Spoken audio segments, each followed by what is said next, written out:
Hello, my art people. Today you need to finish up tracing all of your lines on your foam. So if you still have the paper on there, finish tracing with the paper, and then if you lift it up and you can see the lines underneath, take the paper off and trace it one more time. You need to make sure that your lines are deep enough but not going all the way through so that our prints will turn out successfully, not like a blob. The last step that you need to do to be prepared for printing is we need to actually cut out the sky. We don't need to cut any of this out back here by the mountain. We just need to cut out the sky. That way we can turn our sky in with the red stamp that I have in our final product. So in order to do this, we need to make sure that everything that's in the sky has an outline to it. Let me show you. Let me show you on my finished one. If we look at this one, we can see that the mountain and the top of my building is all outlined. So we need to make sure that we draw directly next to the line of our building and our mountain in the background. You guys can do this in pencil. I'm going to do it in blue pen so that you can see it in the video. So I'm just going to turn this.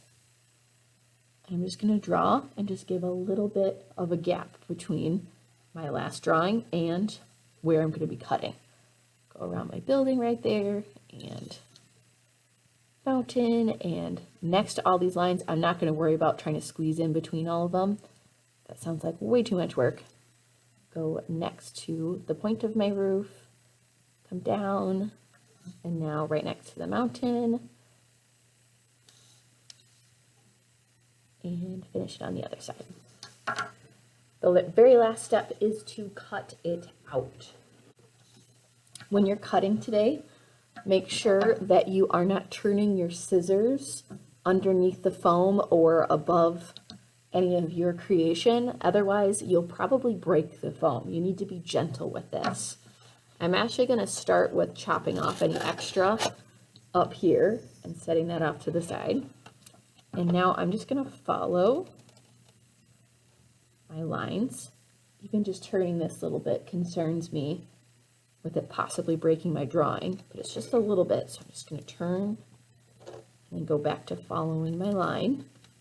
Now that I'm at this corner, I do not want to turn. I'm just going to take my scissors out, back them out, and then turn and come in at a different angle.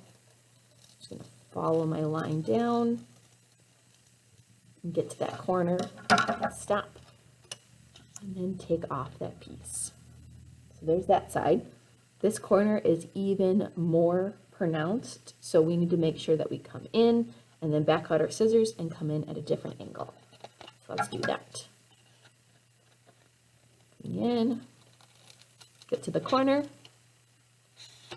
back out your scissors,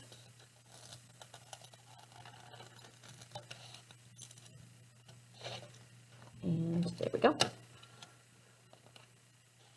Just gotta cut off this one last little piece. All right, and mine is finished. The last thing I need to make sure of is to make sure my name is still on the back. And I wrote it at the bottom, so we're good to go. If your name got cut off, just go grab a Sharpie from the store and rewrite your name and class code.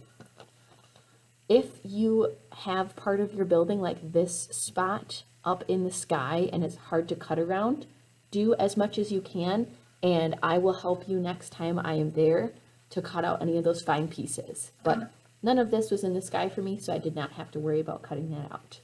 When you get done, put it on my desk, and then you guys have free time, and I will put out yarn so that you can have more crocheting time if you want to. Remember that if you are working at a table, you are in your assigned seat, and if you want to work with your friends, you work at the floor. All right, have a good time, everybody. Bye.